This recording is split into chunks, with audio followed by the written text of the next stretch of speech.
mas um retiro de casal, de forma especial, é um momento de renovar o amor, né? De reafirmar o amor, de deixar-se reencantar por esta pessoa, porque às vezes a gente, né, tá aí nos já mais de 3 anos de relacionamento, já passou a fase da paixão, e daí, né, aquela coisa já está mais solidificada, mas de tempo em tempo, a gente precisa reviver esse encantamento. Então tem dias que eu paro e fico lembrando do que me encantou no Tiba, quando a gente começou a namorar e ele ainda tinha cabelo. Eu ainda tenho, amor, mas é mal distribuído. E eu começo a lembrar, gente, sabe? E eu deixo o meu coração se inflamar de novo por aquele amor apaixonado do início, que se a gente não cultiva, ele se esvai mesmo. Então, de tempo em tempo, a gente precisa cultivar esse encantamento, relembrar como eu fiquei encantada pela inteligência do Tiba, pelo seu bom humor, né, pela alegria que ele trazia e que contagiava todo mundo ao redor. Como eu me encantei pela criatividade desse homem, pela experiência de Deus que ele trazia, desse relacionamento tão amoroso com Deus. Então eu fico recordando constantemente isso aqui dentro, para que eu não deixe passar, para que os defeitos que ele tem, sim, não se tornem maiores do que aquelas imensas qualidades que um dia me fizeram me apaixonar por ele. Então esse dia de retiro é momento propício para isso também, para vocês recordarem o que brilhou nos teus olhos quando você viu essa bênção aí. O que fez o seu coração bater mais forte, disparar, a mão ficar gelada quando você encontrou essa menina bonita? Né? O que te encantou? O que fez você, menina, corar quando esse moço chegou perto de você aí? De tempo em tempo a gente precisa recordar. E isso precisa ser uma constante para quem tem 5 anos de casado e para quem tem 35 anos de casado. Recordar desse encantamento. E a gente fez mais uma música, nós vamos partilhar com vocês para começar esse momento de pregação, que fala disso, das lembranças que vão ficar, desta recordação, daquele dia maravilhoso em que a gente entrou na igreja tremendo igual vara verde, e foi e disse o nosso sim, e consumou o nosso amor, e aquela coisa mais maravilhosa do mundo, né? Espera só um pouquinho aí que nós já vamos começar, vai só trocar a pilha. E enquanto a gente vai cantando, a gente queria convidar você a recordar, você que já é casado, recorde o dia do sim. O dia que vocês estiveram diante daquele altar e que firmaram ali os seus votos de fidelidade, de amor. Você que ainda não se casou, recorda do dia em que vocês se conheceram ou que começaram a namorar, que deram o primeiro beijo, o primeiro passeio a sós juntos. Façam memória agora desse momento especial que um dia vocês viveram. Eu nunca esquecerei o dia em que eu te vi entrar no corredor. A igreja toda em flor, a gente a se olhar, eu comecei a chorar. Ai, foi pura emoção unir meu coração pra sempre com o teu. E já não éramos dois, mas uma carne só, como Deus planejou. Vou contigo até onde, quando Deus quiser. Nosso amor é um ensaio pra viver o céu. Vou contigo até onde, quando Deus quiser. Nosso amor é um ensaio pra viver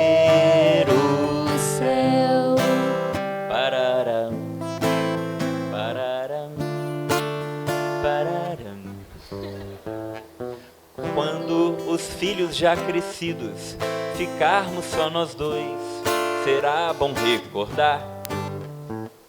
Nós iremos nos lembrar do que o padre falou em frente àquele altar. Mas se acaso eu esquecer, eu pego o DVD e assisto com você.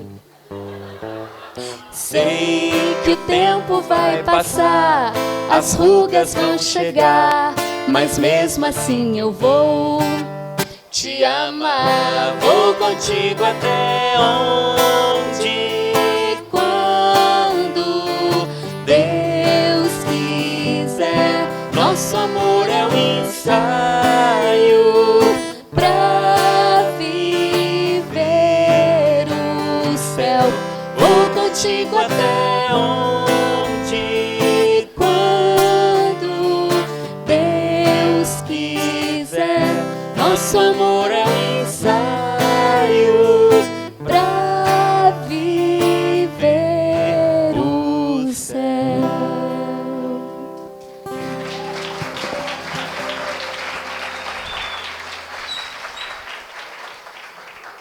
E esse amor que a gente vive aqui, ele é realmente um ensaio para aquilo que somos chamados a viver no céu, que é uma união infinita, indissolúvel com Deus.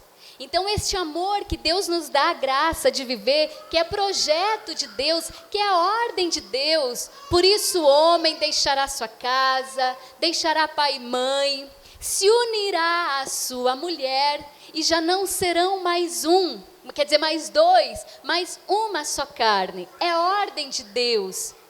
E é a ordem de Deus para que vivamos nos preparando para aquilo que há de vir.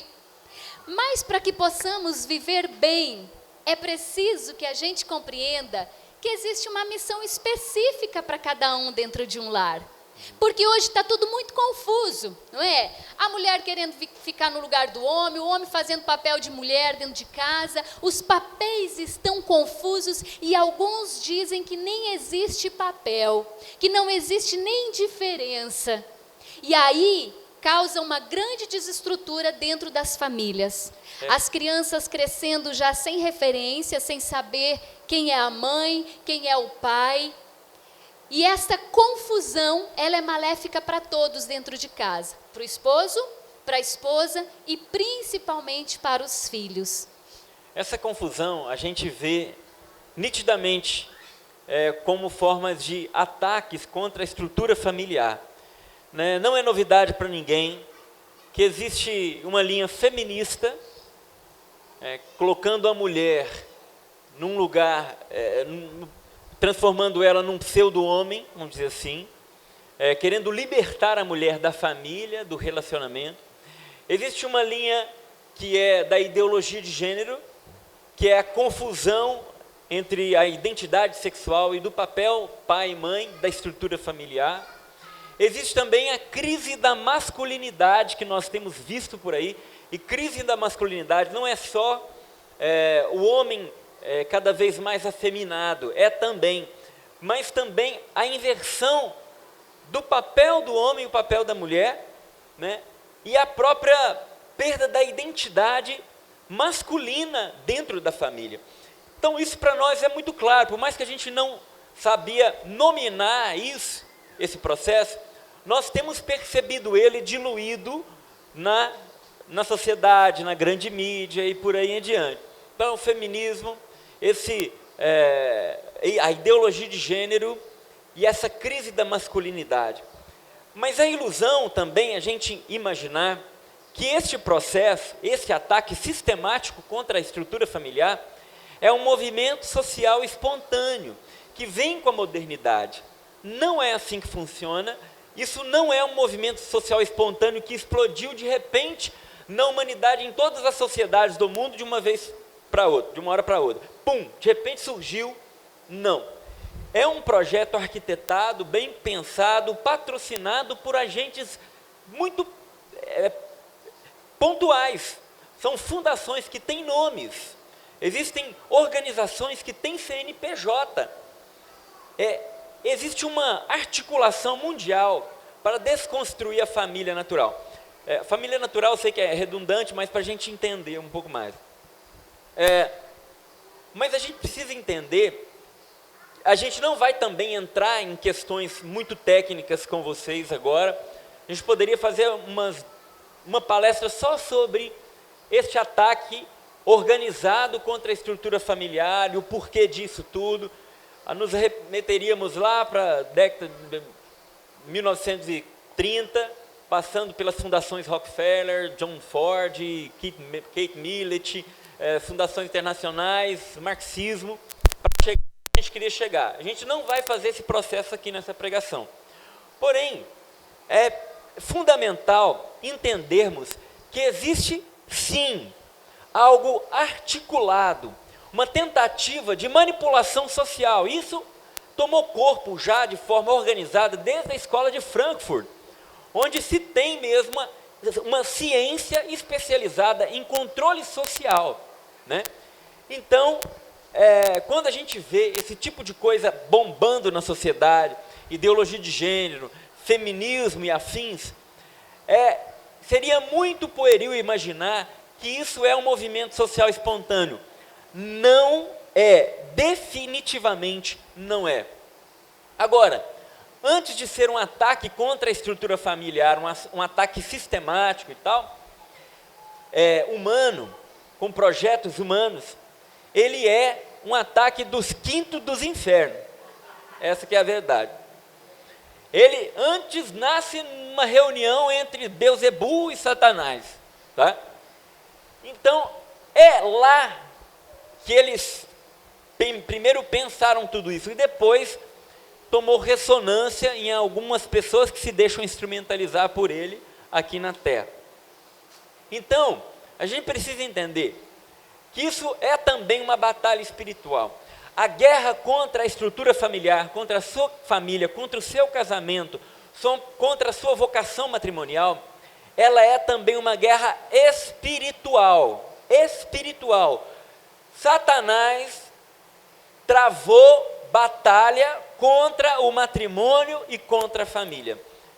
Tiba, que louco isso, cara. Você é um teórico da conspiração. Tu é um espiritolóide. Onde você tirou isso? Tá, para você não falar que é da minha cabeça, eu vou trazer um fato que aconteceu e que vai te ajudar a entender melhor esse processo. Quando João Paulo II criou o primeiro Pontifício Conselho para as Famílias, ele nomeou um cardeal chamado cardeal Caffarra, um italiano. Esse cardeal, inclusive, morreu há pouco tempo. E quando o cardeal Caffarra foi assumir no Vaticano essa função, ele escreveu para a irmã Lúcia, uma das videntes de Fátima, que ainda estava viva em Portugal, dizendo que ele estaria assumindo o Pontifício Conselho para as Famílias, que ela rezasse por ele.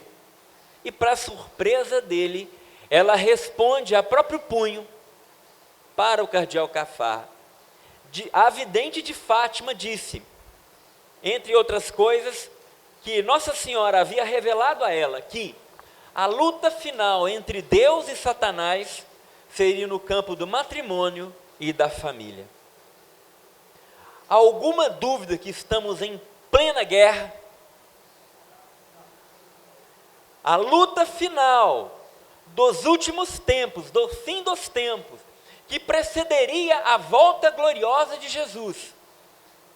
Esta guerra se daria no campo da vida, do matrimônio e da família. Nós nunca... Obrigado, porque a minha goela já não aguentava mais. E está fresquinho, né? Não precisa ligar no máximo. Isso aqui. É porque antes eles estavam dançando. Eu já estava pregando, por que o cardeal Caffarra? Essa foi para acordar quem estava cochilando. Daqui a pouco eu estou vendo. Agora é com você, né? Aí. Então, existe uma batalha espiritual, de fato. Então, Satanás lançou guerra contra o matrimônio e contra a família. Por que isso, gente? Por uma questão muito óbvia. A família, ela é a célula mãe da sociedade. Eu sei que você já ouviu falar isso. É bacana, né? Você escuta até seu padre falar lá na paróquia lá. Porque a família é a célula mãe da sociedade. Célula base.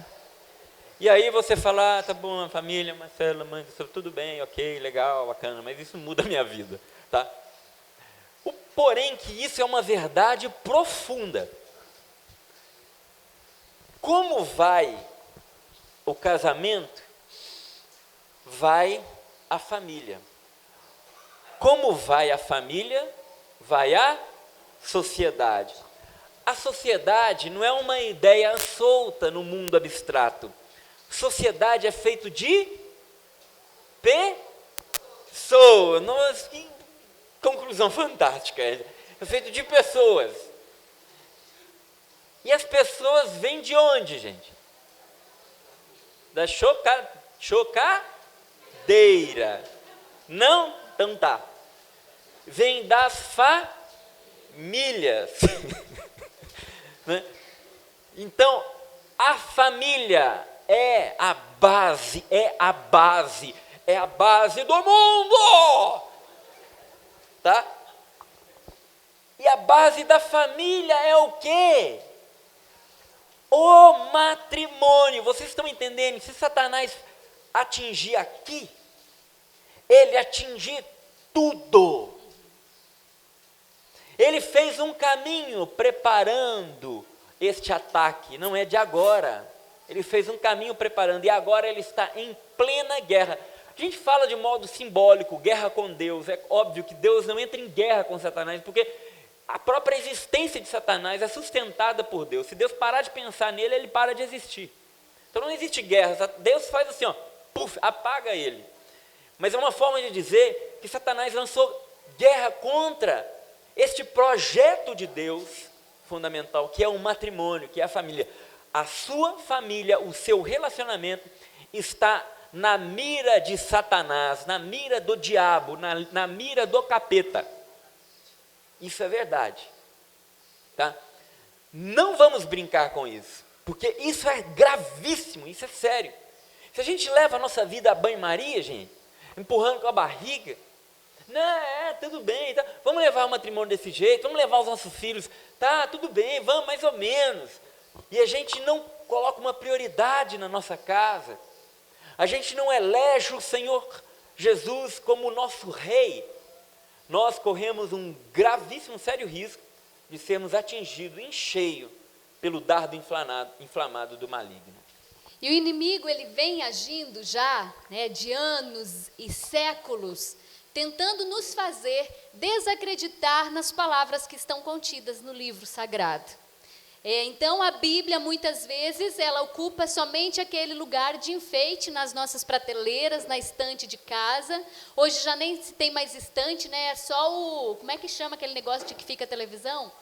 O painel, né? Antes ainda tinha as estantes da casa da avó, que ficava aquela Bíblia lá juntando poeira no Salmo 90, não é verdade?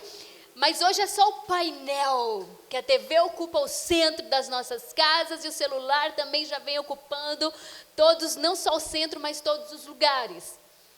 E aos poucos nós fomos perdendo o hábito que as famílias antigamente tinham de sempre recorrer à palavra de Deus, de constantemente trazer para a educação dos seus filhos os ensinamentos da Sagrada Escritura. E o mundo vai nos dizer, não, isso é antiquado. Isso é coisa de antigamente, isso é balela, isso já está fora de moda. Hoje em dia, quem é que põe em prática o que está escrito na Bíblia?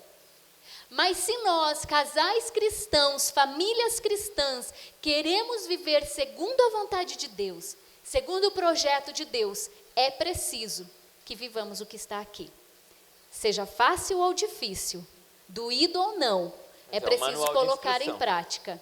Seja fácil ou não, doído ou não, é o manual de instrução do cristão. Amém, então.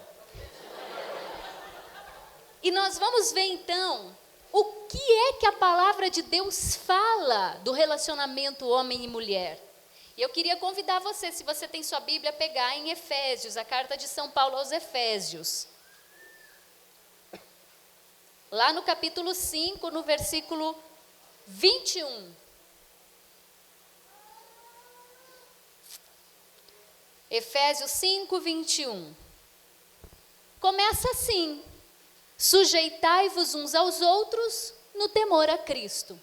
Não está falando quem? Sujeitai-vos. Uns aos outros, então, ou seja, está falando para os dois. Para os dois. Como estamos aqui em família, marido, sujeitai-vos às suas esposas. Esposas, sujeitai-vos aos seus maridos no temor a Cristo. Prossigamos. As mulheres sejam submissas aos seus maridos como ao Senhor. Pois o marido é o chefe da mulher, como Cristo é o chefe da igreja, o seu corpo, da qual ele é o Salvador. Ora, assim como a igreja é submissa a Cristo, assim também o sejam em tudo as mulheres aos seus maridos. Maridos, amai as vossas mulheres, como Cristo amou a igreja e se entregou por ela, para santificá-la, purificando-a pela água do batismo com a palavra, para apresentá-la a si mesmo, toda gloriosa, sem mácula, sem ruga, sem qualquer outro defeito, semelhante, mas santa, irrepreensível. Assim os maridos devem amar as suas mulheres como a seu próprio corpo. Quem ama a sua mulher, ama a si mesmo. Certamente ninguém jamais aborreceu a sua própria carne. Ao contrário, cada qual a alimenta e a trata, como Cristo faz a sua igreja. Gente, essa palavra ela é linda. Porque isso aqui para uma feminista é loucura, né? Mulheres sejam submissas em tudo aos seus maridos. Você quer ver uma feminista da piti, você lê isso para ela. Aí você até esperneia no chão. Se flagela, rasga a carne, assim, sai gritando, arranca os cabelos. Mas olha que beleza o que diz a palavra: maridos, amai as vossas esposas como Cristo amou a igreja. E se entregou por ela. E se entregou por ela. Então, querido, se você quer que a sua esposa lhe seja submissa com docilidade de coração, ame esta mulher até dar o sangue por ela, até dar a vida por ela, até viver e submeter-se a todos os sofrimentos por ela. O que a palavra está dizendo? Seja homem, seja você, o marido. E o papel do marido, do homem na casa é este: de amar a sua esposa a ponto de dar a vida por ela. Gente, eu não tenho problema nenhum em ser submissa ao Tiba. Porque eu encontro nele um marido que me ama. E que eu sei que é capaz de sacrifícios por mim. E que eu sei que é capaz de dar a vida por mim se for preciso. Você acha que eu pestanejo? Quando a gente vai preparar as pregações, eu tenho coisas no meu coração que eu gostaria de falar, mas eu sempre pergunto: meu bem, vamos falar o quê? E eu gosto desta voz de comando do meu esposo, porque eu confio que Deus instituiu sobre ele a missão de pastor da nossa casa, daquele que dirige a nossa casa. Assim como Deus confiou a mim um coração de fogo para que eu seja a ternura da nossa casa, a identidade da nossa casa, que eu possa imprimir nos meus filhos a identidade de fé, de homens de Deus, que Deus confia a mim, mas este papel de entrega, assim como Deus confiou a Cristo, a entrega por sua igreja, salvando-a, redimindo-a do pecado, assim Deus confia aos homens. Ao marido, Deus dá um cajado de pastor. Às esposas, Deus dá um coração de fogo. Não são palavras minhas, naturalmente, mas são de Glória Polo ao receber uma revelação particular de Deus. Que não sei se vocês conhecem a história da Glória Polo, uma mulher que ficou entre a vida e a morte, e Deus concedeu a ela uma graça de visitar o céu, visitar o que seria a perdição eterna. E Deus mostrou para ela o casamento dos pais dela. E quando ela chegou e viu de cima a igreja, ela viu o que acontecia espiritualmente durante a cerimônia do matrimônio. Deus colocava nas mãos do pai dela um cajado de pastor, e colocava no peito da mãe dela um coração de fogo, o dom do amor e a autoridade espiritual sobre a casa, sobre a família. Esta é a escolha de Deus sobre nós. Foi assim que Deus pensou, para que a estrutura familiar tivesse o sentido, o mesmo sentido do que a própria Sagrada Família, do que é o Senhor, a própria Trindade Santa. Deus escolheu esta ordem para nós. E é ilusão querer combater essa estrutura, porque eu agora não descobri a verdade, porque lá na minha faculdade tinha um professor muito bom, marxista, e que me falou agora qual é a verdade. Agora eu estou sabendo, né? Porque aí você encontra esses jovens universitários fazendo papel de ridículo, né? Porque vai para a universidade, começa a ter aula, e aí acha que descobriu o mundo. Nossa, agora eu sou mais inteligente. Agora eu sei tudo. Né? Aí começa a desprezar os outros e tal. Então, aquele que está na igreja, não, meu filho, sabe nada, não. O que sabe sou eu. Porque se dizer com você agora, porque o meu professor. E aí se acha. Negócio de fé só para manipular os outros. É, porque a igreja foi criada, Deus foi criado pelos homens. Porque agora eu sei de tudo. Não, se acha aí o cara, né? E aqui, tipo assim, ninguém na história, os religiosos sempre foram ignorantes e burros, né? Ao longo da história. Pascal foi um retardado, né? O Dostoiévski foi um idiota. Religiosos, grandes gigantes, como Agostinho, um bobalhão, né? São Tomás de Aquino foi um mente fraca. Quantas invenções, enfim, uma série de coisas. A própria Europa, a herança literária, a herança cultural cristã, que foi salva pelos monges copistas. A Europa foi erguida pela fé, por tudo que o cristianismo trouxe. Enfim, toda a questão da beleza, da arquitetura. O primeiro conjunto de leis que se criou foi o Código de Direito Canônico. Foram todos idiotas, mas o universitário, porque ele agora descobriu a verdade, porque ele tem um professor marxista que ensinou para ele. A soberba humana chega a esse ponto, né? Então, quando Deus cria uma ordem, nos dá uma orientação, é para o nosso bem, porque Ele sabe mais do que nós. Eu acho que sabe, um pouquinho. Então, isso aqui não é tentativa da igreja de manipular as mulheres, mas manipular a sociedade, gente. Isso aqui é para a gente ser feliz. É para a gente funcionar bem. O exemplo que eu dava ontem aqui para os jovens. Estava cheio de jovens aqui, a gente falava sobre sexualidade. Né? Como um inventor de uma câmera dessa, eu usei o exemplo desse negócio aqui, que eu não sei o que é isso, se é um ventilador, se é um ar-condicionado, sei lá. Tem um manual, e está escrito no manual, não ligar climatizador. Climatizador, não é um nem outro, é um climatizador.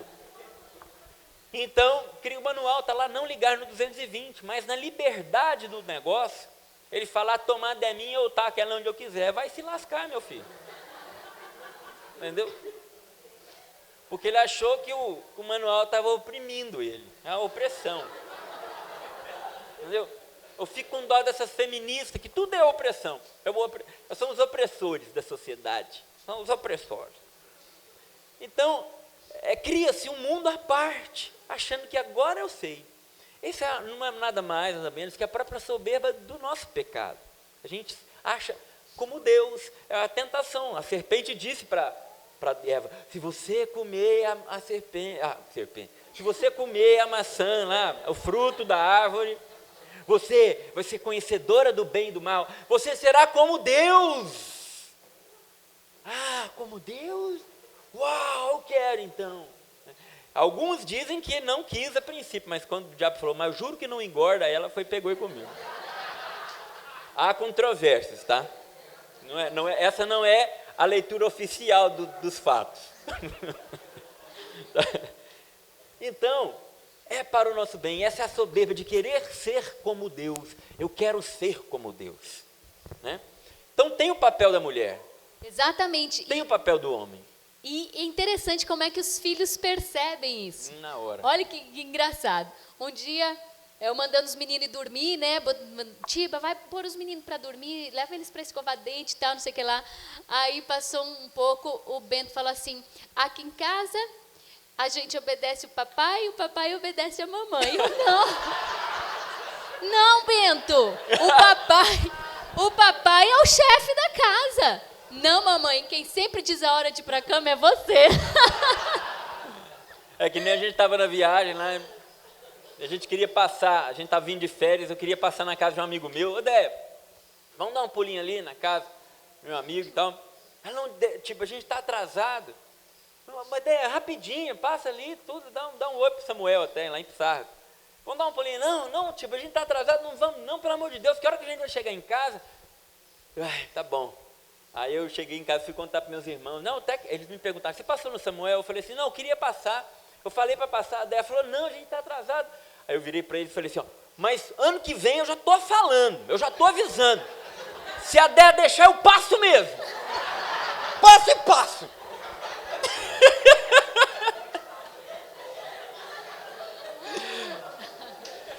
Mas a verdade é que nós mulheres, né, na nossa psique, na forma com que Deus nos fez, é importantíssimo para nós termos essa voz masculina de comando.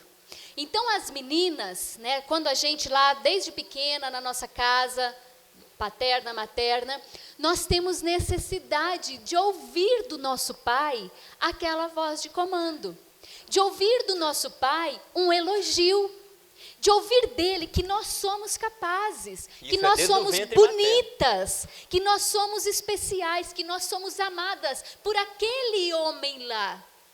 Quando a gente não escuta essa voz paterna, nós passamos a nossa vida inteira buscando esta voz de referência. Isso, gente, é desde o ventre materno. Desde o ventre materno. Estudos mais aprofundados estão mostrando que a voz masculina para a criança no ventre materno já a acalma.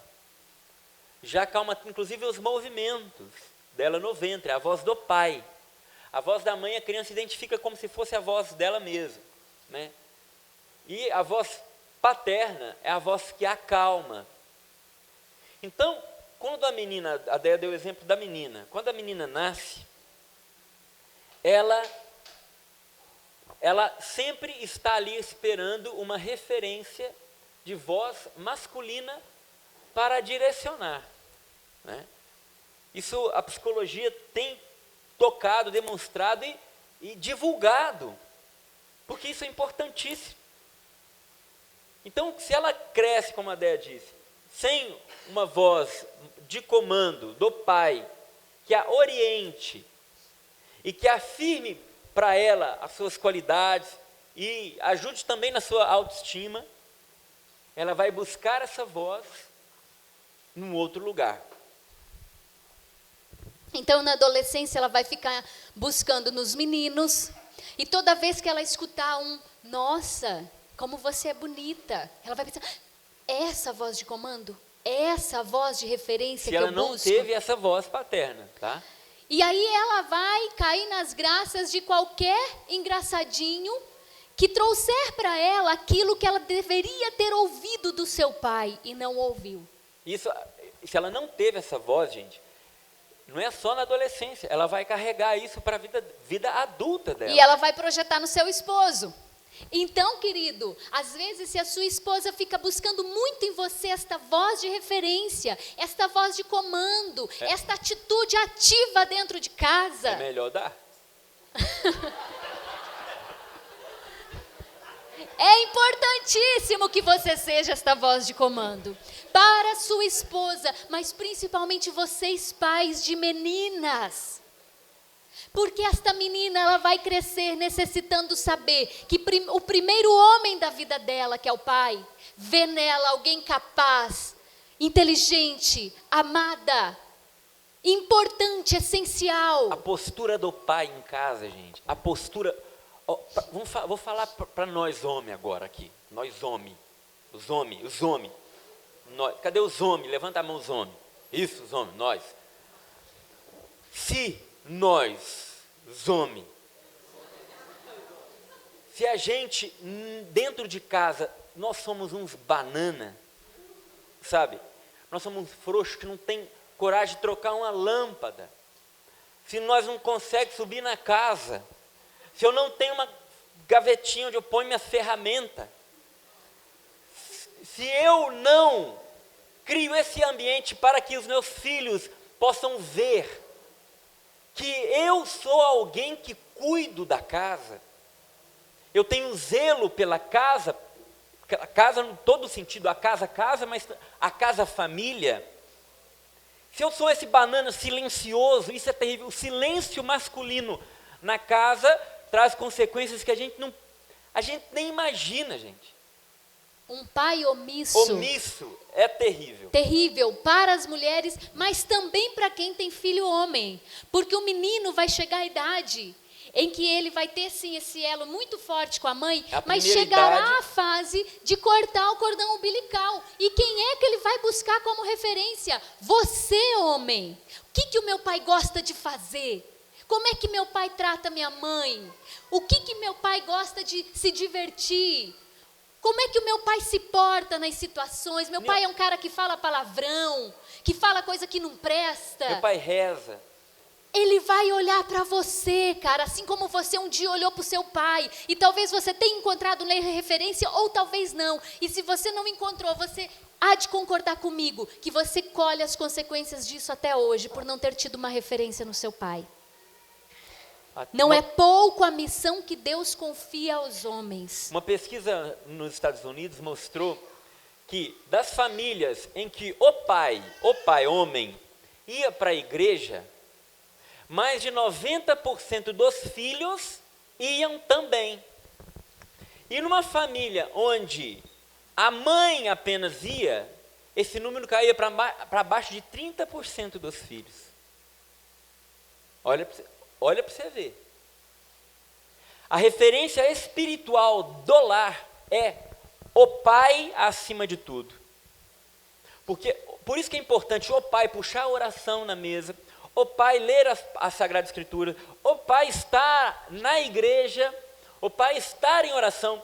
Lá em casa a gente faz essa dinâmica, a gente sabe, depois que a gente teve acesso a essa pesquisa, né, a gente começou a priorizar algumas coisas, como quando sai de carro, quem puxa a oração sou eu, na mesa sou eu. Ele é meio desligado, então às vezes ele esquece, a gente entra no carro e eu, meu bem, rezo. Para que os meninos não achem que quem manda é a mãe. Meu bem, rezo. Mas a gente tem feito esse exercício. Então, o pai, ele é principalmente nessas coisas, nas coisas de Deus, na vida de fé da família. Às vezes você pode reclamar que a sua mulher está falando demais, você não aguenta mais tanta falação no seu ouvido. Você chega em casa e ela já vem, meu bem, você lembra que você ficou de trocar aquela telha? Você não trocou ainda. Eu já falei que tinha que ter cortado a grama, você não cortou. Aquela prestação do carro você já pagou? Oh, meu bem, eu não aguento mais, esses meninos me deram trabalho o dia inteiro. E aí segue naquela ladainha. Precisa conversar com o Juninho. E você não aguenta mais. Mas você sabe o que é isso?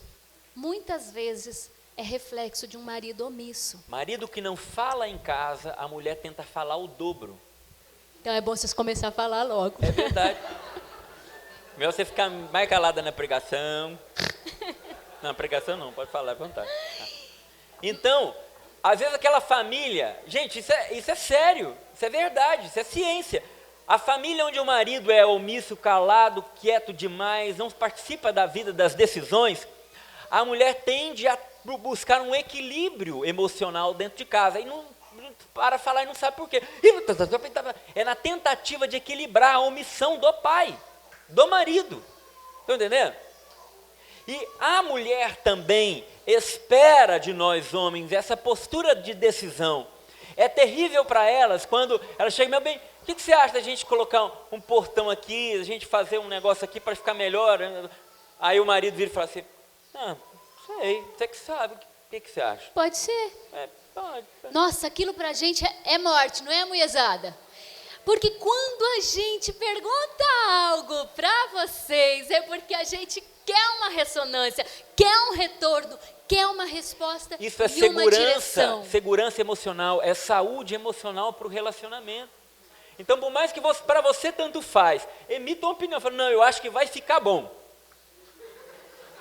Vai ficar ótimo. É isso aqui, olha, você pode falar o seguinte, é o seguinte, eu estou até pensando aqui, eu vou fazer um portão aqui. E ela vai ficar feliz, gente. Tá ótimo. Para a mulher não tem problema se a ideia dela foi capturada pelo marido. Isso é saúde emocional. Para a família, para o relacionamento, para os filhos, porque os filhos percebem a omissão do pai neste processo.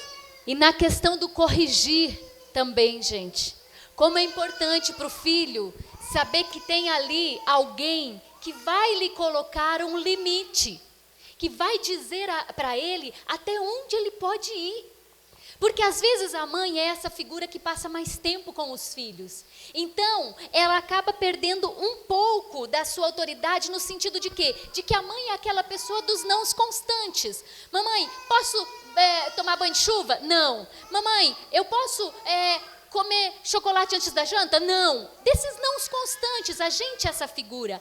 Agora, nos momentos daquele erro grave que o filho cometeu, ou de uma permissão maior que é preciso dar, ele precisa saber que tem o pai a quem ele vai recorrer e o pai vai lhe dar o direcionamento. Lá em casa é assim, às vezes a Déia está mandando os meninos fazer alguma coisa. Bento e Matias, faz isso. Bento e Matias, vai falar um monte de vezes. Quando não tem jeito, ela fala, aí eu fico só observando, né? Aí vai chegar o momento dela me chamar. E aí ela falou, Tiba, agora é com você. Aí eu chego, Bento e Matias. Ele olha para mim, eu vou contar até 3 para vocês pegarem isso e levar ela para o quarto. Vocês não estão ouvindo a mãe falar? 1, pega na hora, já leva lá. E isso funciona lá em casa. Ah, mas funciona. O 1, 2, 3, ele é ótimo, gente. Mas tem uma coisa.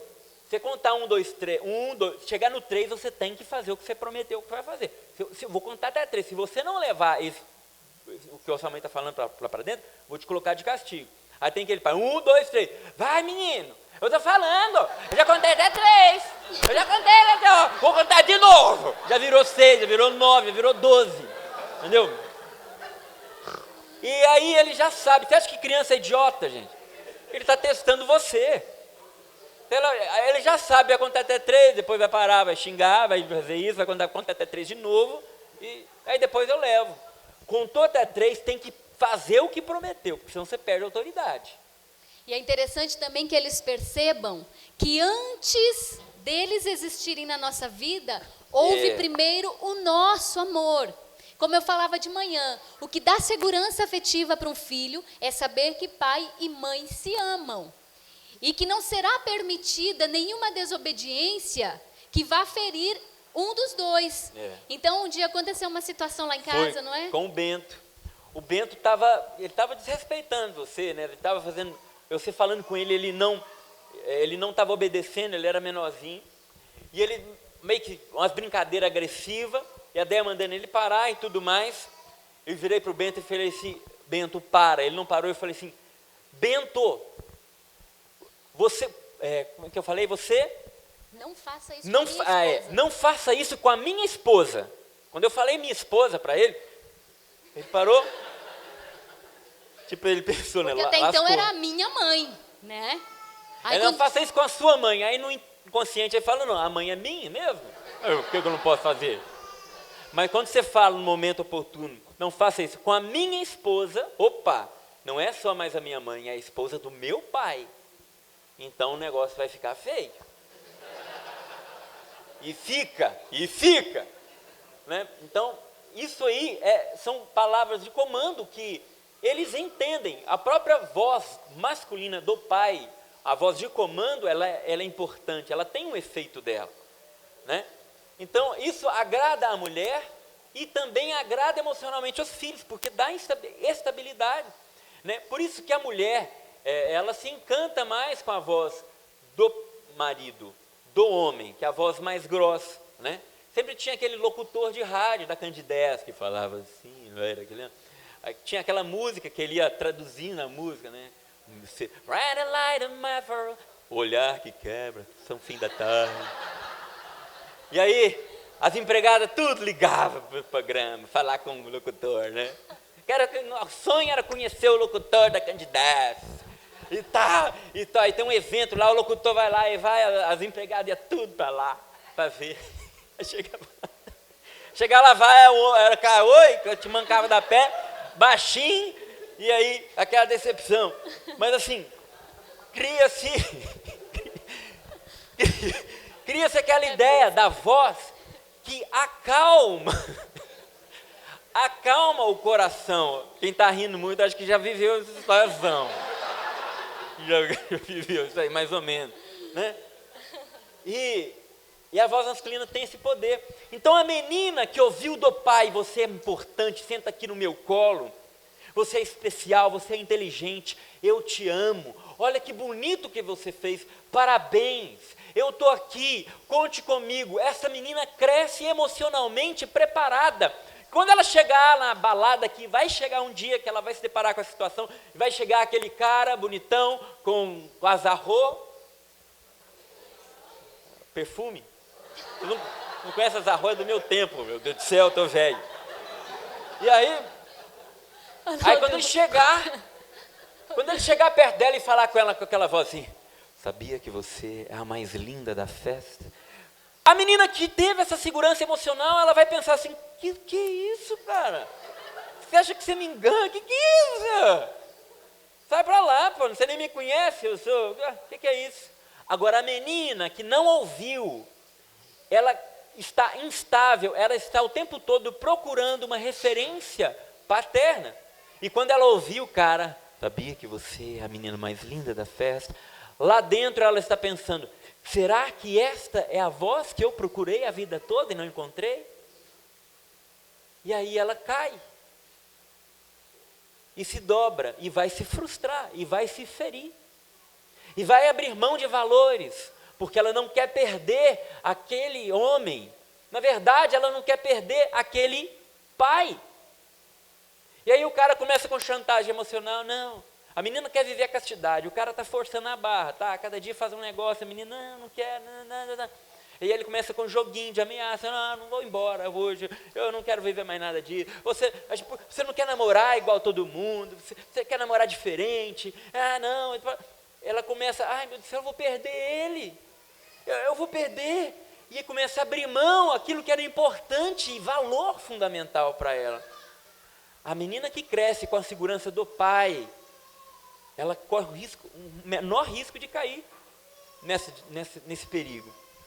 Por isso não é qualquer coisa cumprir a nossa missão dentro da nossa casa, nós que somos pais e vocês que são mães. E nessa questão da inversão dos papéis, para nós mulheres, entra algo muito perigoso, que são as ideias feministas, que a gente começa a receber já lá na nossa casa, muitas vezes, ou ainda na escola, na faculdade, de que nós precisamos estudar para ser alguém. Empoderar. Nós precisamos nos empoderar, porque uma dona de casa hoje em dia não tem valor, porque quem só cuida dos filhos, e que alguém aqui cuida dos filhos sabe muito bem como é árdua esta missão, como é difícil muitas vezes, exigente. Mas o mundo tenta incutir na nossa cabeça com um propósito e um objetivo muito claro, que é, tirando da mulher o desejo de ser mãe, o que acontece? Param de nascer cristãos, param de nascer pessoas. Então, não basta oferecer para a mulher métodos contraceptivos, é preciso que a gente tire da mulher a vontade de ser mãe. Para isso vem o feminismo com toda a força. Mulher, você precisa ir para o mercado de trabalho. Mulher, você tem que ganhar mais do que o seu marido. Não seja submissa. Onde se viu as mulheres ganharem menos do que os homens, do que o seu marido, ele vai te humilhar todo mês, colocando a sua folha de pagamento na sua cara, dizendo que ganha mais do que você, dizendo que banca mais as contas da casa do que você. E aí um grande perigo, que toda família precisa abrir os olhos. Vocês se casaram, vocês disseram diante do altar que seriam uma só carne, mas vocês não querem ter uma só conta bancária. Cada um com o seu dinheiro. Marido, negócios à parte. E isto é, muitas vezes, a primeira brecha para Satanás enfiar a mão ali no seu matrimônio e fazer uma bagunça tremenda. E eu falo do que eu já vivi na minha casa materna, paterna, porque o motivo constante das brigas do meu pai e da minha mãe era questão financeira. Eu paguei a conta de luz, você não paga nada aqui dentro de casa, o dinheiro que eu te emprestei mês passado, você não me pagou. E estas eram as reclamações e as brigas. Mas não é uma família? Não é um corpo? Não é uma só carne? Família está virando empresa, gente. Aí vira empresa. Um empresta dinheiro para o outro Não, e depois problema, fica jogando na cara que não pagou. Problema conjugal vai virar casa de polícia. Problema de família. Chama a polícia, que nenhuma empresa faz para resolver seus problemas. Né? Então, em vez de procurar, vão conversar, vão reunir, vão atrás. Não, vai procurar o juiz da vara da infância, vai procurar o delegado, para tentar resolver um problema de família. Gente, para vocês verem como é que essa questão do feminismo, ele entra na nossa vida e a gente não se dá conta. Um dia eu estava lá na Canção Nova e chegou uma amiga minha lá do Sul, que eu não via há muitos anos. E ela chegou e foi até o meu setor, eu levei um susto que eu não esperava jamais que ela fosse lá. Eu perguntei, e aí, fulano, não vou falar porque está gravando, provavelmente vai jogar nas internet, né? Então, vou falar o nome. Como é que você está e tal? Você está lá, né, na tal cidade ainda? Não, agora, então, eu vi o constrangimento dela. Eu estou com 2 crianças agora, e eu saí da cidade, eu fui morar na roça para cuidar deles, até baixando o tom de voz. Como se morar na roça fosse algo vergonhoso, cuidar dos filhos fosse algo diminuído. E eu vi o constrangimento dela, eu disse, nossa, que ótimo, é o melhor que você faz. Cuidar dos teus filhos, acompanhar o teu marido na roça. Que ótimo, coisa boa, vida sossegada é vida na roça. E levantei ao máximo, né, a moral dela ali naquele momento, porque eu vi o constrangimento dela, porque ela deve ter ouvido muito o quê? Você já pegou barriga de novo? Estou aqui, né? Você já pegou barriga de novo, você já está com 2 filhos, agora você vai para a roça, então ela deve ter escutado muito. E para ela aquilo era motivo de vergonha. Porque é o que o feminismo tem feito com nós mulheres. E nós somos as machonas da casa. Que de manhã cedo pegamos a nossa bolsa, deixamos o filho com alguém ou em alguma escola e vamos batalhar para sim trazer conforto para dentro da nossa casa. Mas será que o que nossos filhos mais esperam de nós, que é colo, conselho, beijo, abraço, comidinha de mãe na mesa, será que eles estão tendo isso, gente? Ao menos no final de semana? Ou no final de semana a gente põe todo mundo dentro do carro, porque eu não dou conta de ficar com criança dentro de casa. Então eu boto todo mundo dentro de casa, vão para o shopping, lá tem o Play Kids, eles passam o sábado brincando lá, porque eu não aguento ficar com a criançada dentro de casa. E é isso que o feminismo tem feito a gente pensar, que a gente não é capaz de lidar com criança, que criança é problema, que criança é despesa. Pensa em criança, pensa em cifrão. Faz as contas. Tem gente que pensa, não vou ter ou não, porque um filho vai custar, deixa eu ver mais ou menos quanto, se eu tenho que pagar a escola, vou ter que pagar isso, não vou engravidar, não vou ter. Até com uma boa desculpa, né? Um pensamento assim, mas, desculpa, eu estou falando para casais, eu estou supondo que são católicos, certo? Vocês estão aqui porque são católicos. Estou falando para vocês. Se nós colocamos a nossa confiança em Deus, o Senhor da providência, Ele não vai cuidar de nós? Como diz a palavra, se Deus cuida dos lírios no campo, que amanhã são lançados ao fogo, se Deus alimenta as aves do céu, nem Salomão no auge da sua glória se vestiu como os lírios, Deus cuidará de nós. Deus cuidará em tudo de nós, para nós. Está aí o Du e a Carla com 4. Né? Tem os perrengues deles, a gente sabe, tem. Mas olha para a vida deles, se faltou já alguma coisa para os filhos dele. Gente, não é porque é eles, é na vida de todos aqueles que colocam confiança em Deus. Isso aqui não é um discursozinho fanático, não. Ou eu creio que Deus cuida de mim, Ele providenciará todas as coisas na minha vida, ou eu não creio. E vou pautar a minha vida não na providência divina, mas na previdência humana, segundo os meus critérios. E como se a gente tivesse o controle da vida, pelo amor de Deus. Não temos. Hoje você está numa empresa, amanhã você não está mais. Hoje você tem um recurso, amanhã você não tem. Hoje você tem uma casa, amanhã você não tem. E hoje você não tem, amanhã você pode ter. E é bonito ver que aqueles que confiam no Senhor não são confundidos. Não são. Deus não há de deixar faltar nada naquela família generosa. Aqueles que são generosos com o Senhor. Deus, Ele prometeu para nós. Ele foi claro e Ele verá a nossa disposição e generosidade, porque o Senhor não se deixa vencer em generosidade. Nós não estamos dizendo com isso que você que é esposa e que trabalha fora é uma criminosa. Não é nada disso. Não é isso. Talvez na realidade familiar de vocês hoje é necessário que o esposo e a esposa trabalhem.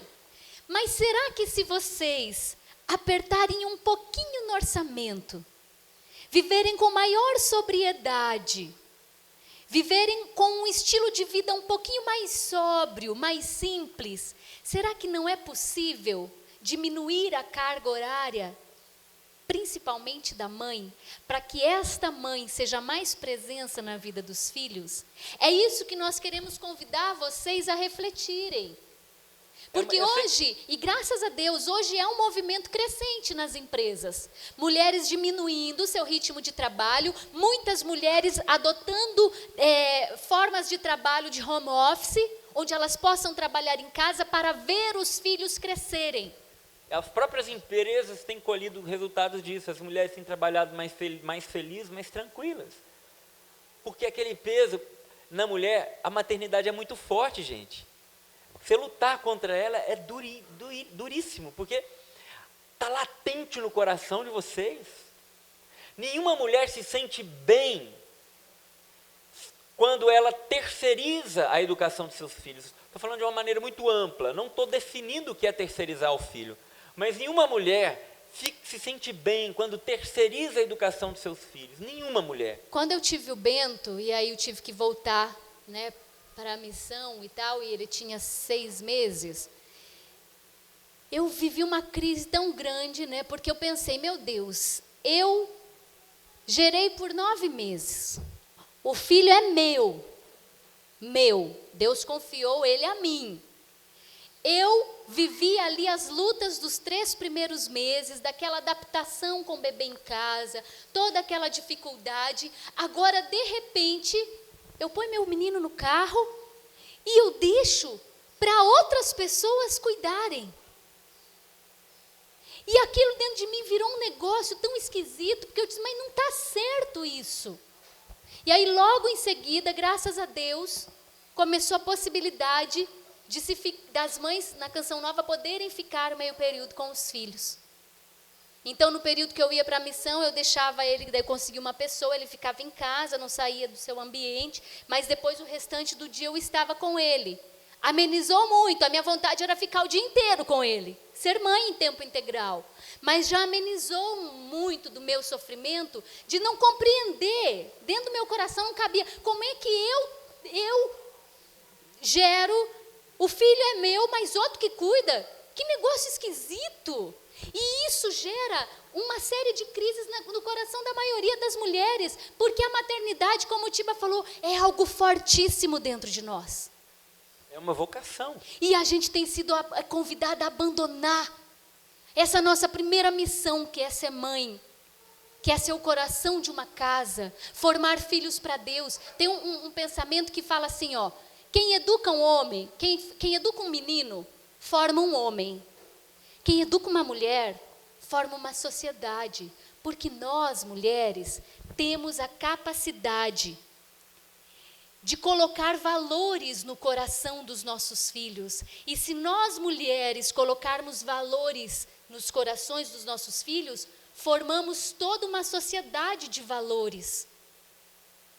Agora, se a gente deixa a maternidade sempre em segundo plano, e vai vivendo de qualquer jeito a nossa vida matrimonial, a nossa maternidade, a gente põe a sociedade em ruína, que é o que nós temos visto hoje, gente. Tudo o que temos visto aí fora, a sociedade do jeito que está, os adolescentes do jeito que estão, cada vez mais cedo nos vícios, nas noitadas, nas bebedeiras, na perdição daquilo que é mais sagrado neles, que é o seu corpo, a sua sexualidade. Se temos visto tudo isso, é em função do que temos vivido nos nossos lares. Nós temos visto pais e mães abandonarem as casas, abandonarem seus filhos. Essa que é a realidade. E não vem com aquela desculpa, não, o importante é a intensidade. Eu vou ficar 1 hora só com eles, mas eu fico intensamente com ele. Isso já foi provado que o filho, ele precisa de tempo cronológico, não só tempo de qualidade. Gente, é claro. Você fala assim, não, mas o que importa é o tempo que eu passo, a qualidade do tempo que eu passo com ele. O teu filho tem que aceitar que 20 minutos para ele basta. Agora, chega para o teu patrão e diz assim, patrão, olha, eu descobri que o que importa é a qualidade, então eu vou trabalhar 2 horas por semana, mas com qualidade, e você me paga o mesmo valor do ordenado no fim do mês, combinado?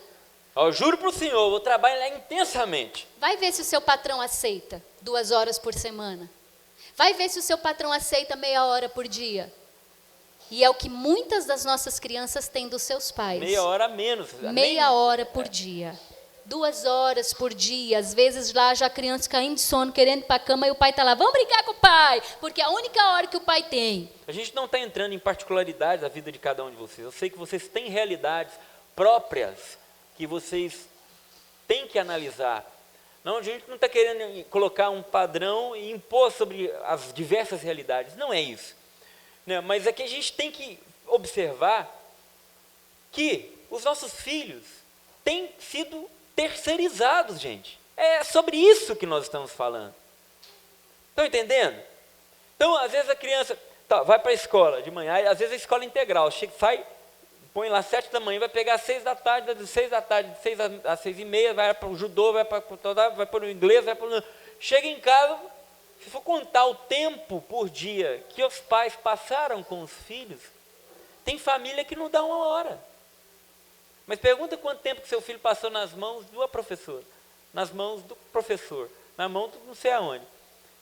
Vocês estão entendendo? Isso que está uma loucura e está gerando os frutos que a gente está vendo por aí. Os resultados. Olha aí a casa de recuperação, né? A casa de acolhida. Os jovens, os adolescentes, vai olhar sobre a estrutura familiar dessas famílias. É um caos. Não, mas a gente precisa hoje, tem que adaptar, né? Que a gente tem que ter uma vida mais confortável. E hoje em dia é assim mesmo, tipo, não tem jeito. É difícil, eu sei, eu concordo com o que você está falando aí.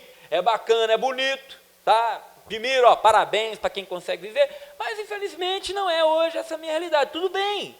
Você vai ter que dar conta das consequências disso também. Isso que a gente está falando. Entendeu? E é doído você chegar no futuro, olhar para trás e falar assim, eu não posso fazer mais nada. Porque passou. Eu já perdi esse tempo. Já era. Isso pode ser evitado, principalmente para quem ainda tem filho pequeno, ou então não tem filho. Se essa palestra ajudar um casal neste ponto, já está feita a nossa missão aqui em Divinópolis. Né? Deus queira que alguém ainda possa pensar um pouco nestas questões. Né? E pensar também no papel de cada um dentro da sua casa. O que o meu marido tem se tornado na minha casa, o que a minha esposa tem se tornado, o que eu como mãe, você como pai, porque hoje, assim, tem feito. A gente escuta muito, né, mulher falando, não, Deus me livre de depender de marido, ter que obedecer marido, Deus me livre. Mas você não acha ruim obedecer seu patrão, não é? Você sai da sua casa às 7 da manhã e você passa o dia obedecendo um patrão. E aí? Você não está sendo submissa a um outro homem? Não estou querendo colocar aqui desavença entre os homens, né, e os patrões. Mas sabe, para a gente entender essa inversão de valores? Não quero ser submissa ao meu esposo, que é carne da minha carne, mas me submeto a passar um dia fora de casa para a gente conseguir no fim do ano fazer aquele cruzeiro. Para dar para os meus filhos aquele PlayStation que eu não tive. Que na hora da criançada lá, não atender minha ligação para ganhar PlayStation. Não é? E aí, eu vou me submetendo, querendo dar ao meu filho o que eu não tive, mas deixando de dar o que ele mais precisa, que é a minha presença. Então, são essas pequenas inversões que estas ondas, estas modas, estas leis seculares deste século, coisas que vão passar, este mundanismo, vem trazendo para dentro das nossas famílias, tirando de dentro dos nossos lares o papel da mãe, o papel do homem, do pai, que é essencial, gente, que é sinônimo de saúde familiar. A gente se preocupa muito com a saúde do corpo, mas dentro de uma casa precisa haver saúde familiar, harmonia familiar, que é cada um vivendo o seu papel, por amor, com amor, para que vocês sejam felizes aqui nesta terra, mas que principalmente vocês vivam a felicidade eterna no céu. Porque se a gente perde a visão de céu, a gente começa a ter visão de mundo. E daí a gente é capaz de deixar qualquer coisa entrar dentro da nossa casa. Envolve mesmo. A gente se envolve. A gente está no mundo. A gente não está no outro mundo. A gente está nessa terra aqui. Não adianta. Que nem lá em Cachoeira, não sei que conta, estava subindo um pessoal da igreja evangélica assim junto, todo mundo junto subindo, e era carnaval. Aí a galera falou: vocês estão indo para o carnaval? Aí gritou lá o crente, né? Quando éramos deste mundo, nós íamos no carnaval. Hein? Aí o povo levou uma susto. Quem são esses caras aí mesmo, então? E a gente está inserido nessa sociedade e que é difícil lidar. Porque a gente tem conta para pagar, a gente tem escola para dar conta, a gente tem a prestação da casa, a gente tem que dar conta. E a gente vai se envolvendo, a gente está naquele grupo, dentro da empresa, as conversas, a mentalidade da mãe dos amigos dos meus filhos. Aí quando eu sento para conversar com elas, eu me sinto um ET. Meu Deus do céu, não sei quem que eu converso aqui, porque nada a ver do que eu quero para mim, nada a ver do que eu imagino, e aquelas conversas frívolas, mundanas, as preocupações fúteis. E aí a gente vai se amoldando a essa realidade, e a gente vai começando a pensar igual. Isso é terrível, gente. Cuide da sua casa, seja um sentinela da tua família. Não deixe que esse mundanismo entre da porta para dentro da tua casa. Ah, Tiba, mas como é que segura os meus filhos? Como é que eu faço? Comece a dentro da tua casa semear o que há de melhor, o que há de bom. Corte o que precisa cortar pela raiz dentro de casa. Comece a cultivar momentos de oração de vocês juntos. Quanto casal que estão em pé de guerra, que estão quase se separando, por falta de uma coisa simples que se chama oração junto. Quanto tempo você não senta, não reza junto com seu marido? Reza um terço. Oração antes de dormir. Na cama, deita os dois na cama, vira cada um de um lado e já está lá o boi. O ogro. O ogro, que nem eu ontem. Né? Deitei, o Bento lá, papai, estou com medo, e eu lá, né? Um sono arregaçado. Quando a Déia foi me cutucar assim, e ela me cutucou. Aí eu só ronco quando eu estou de barriga para cima, é só virar de lado que para. Às vezes não. Eu desconfio, inclusive, que é o ronco. Você que fala que é o ronco, mas Outro dia eu fiz de conta que estava dormindo e não ronquei. Fiquei observando. Segundo ela, é o ronco. Mas, essas realidades, quanto tempo eu não passo, que eu não vou em família, junto, rezar, eu não vou à missa, não vou para um momento de oração juntos em casa, não faço uma dinâmica em casa junto. Não estou falando da novena da campanha da fraternidade, não. Estou falando de uma oração que você pode fazer todos os dias junto, em família. Talvez esses momentinhos vai salvar o nosso casamento, vai salvar a nossa própria família. Isso é também uma forma de impedir esse mundanismo de entrar. Alguns programas de televisão, mas não, na casa cada quarto tem a sua TV. Cada um senta na mesa, pega o seu prato, faz e vai para frente da televisão, ou vai para um lado, vai para o outro. Né? Então cada um pega o seu celular e vai para um canto. Às vezes está os 4, 5 sentados na sala, cada um no seu mundo, cada um no seu mundinho. E comece a colocar regras ali. Na mesa nós não vamos pegar o celular. Na mesa nós não vamos ligar a televisão. Na hora do almoço vamos todos almoçar juntos na mesa. Não vamos provar a comida antes de rezar.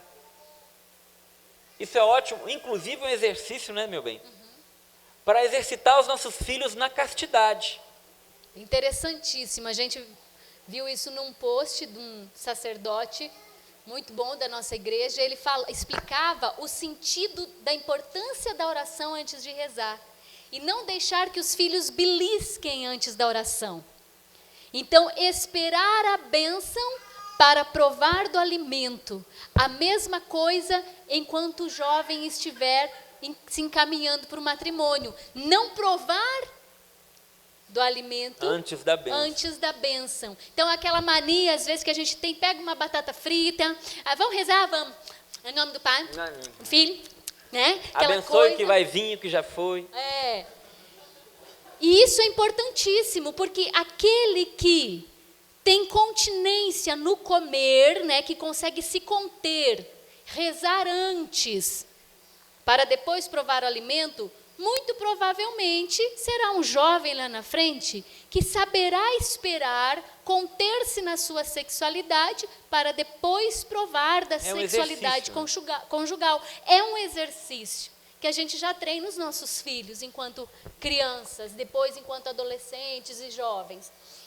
Então, de ter esses momentos em família, não é chegar todo mundo sentando à mesa e esquecer que quem proveu aquele alimento, antes de ser o seu salário mensal, foi Deus que te deu um emprego. Então, é bondade de Deus o alimento na nossa mesa. Entre o casal, sentar para acertar os ponteiros de tempo em tempo, gente. Né? Lá em casa a gente sabe, um dos termômetros que a gente utiliza para saber que a gente não está bem, é quando eu chego, eu não olho nos olhos da Deia. Quando eu estou fazendo muito, eu entro em casa, aquele negócio, chego, tal, a Deia está aqui, eu converso com ela, eu falo com ela, tal. Mas não é a primeira coisa que eu faço, olhar nos olhos dela. É um termômetro. Eu falei, peraí, eu preciso retomar, eu preciso olhar, eu preciso cumprimentar, eu preciso dar um beijinho. Então, são coisas que a gente vai notando, que a gente entra no automático. Nós, mulheres, precisamos ficar muito atentas, porque a nossa grande tendência, quando a gente vira mãe, é de reproduzir as más atitudes da nossa mãe.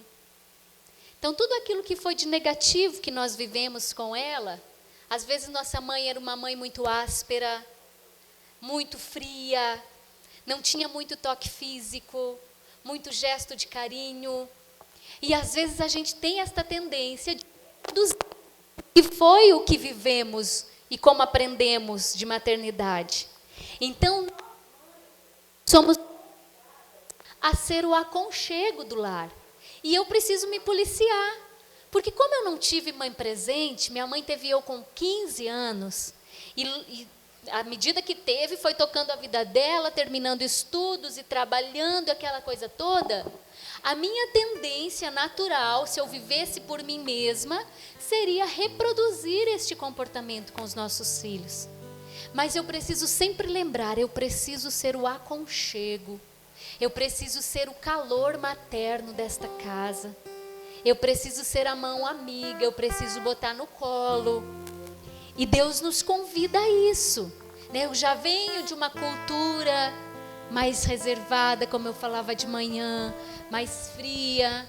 Então, se eu não vigiar, de repente estou como uma pedra de gelo com os meus filhos e com o meu esposo. E isso vale para todas nós, porque em meio às inúmeras atividades do nosso dia a dia, é muito fácil a gente se perder no fazer e esquecer do ser. Não estamos dentro de uma casa para fazer o dia inteiro. Mantém a casa arrumada, roupa passada, quartos impecáveis, a sala linda, porque parece que aquelas salas de foto de revista. Não senta ninguém no sofá, porque as almofadas são milimetricamente colocadas uma do ladinho da outra. E eu tenho que manter a minha casa assim. Eu não quero muito filho porque faz muita bagunça, risca a parede, é um tendel. Não, nós fomos chamadas para ser. Muito mais do que fazer. E eu corro o risco de me perder no fazer. De querer a pia sempre limpa, os quartos arrumados, a casa impecável. É do meu temperamento. Então é um trabalho constante que eu preciso fazer para esquecer um pouco a louça da pia, o chão cheio de farelo de pão que os meninos espalharam, e sentar no chão para brincar com os meus filhos. E montar um quebra-cabeça, brincar de massinha. E a gente precisa fazer este exercício constante para não se perder no fazer e lembrar que o que mais importa é o ser. Oi. Então se comporte com o microfone, tá?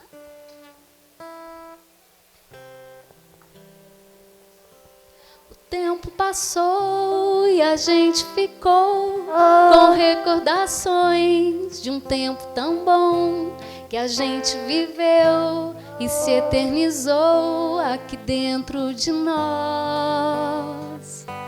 O dia do sim, o dia do não, o dia do abraço e da solidão, do tempo perdido, da falta de sono e do abrir mão.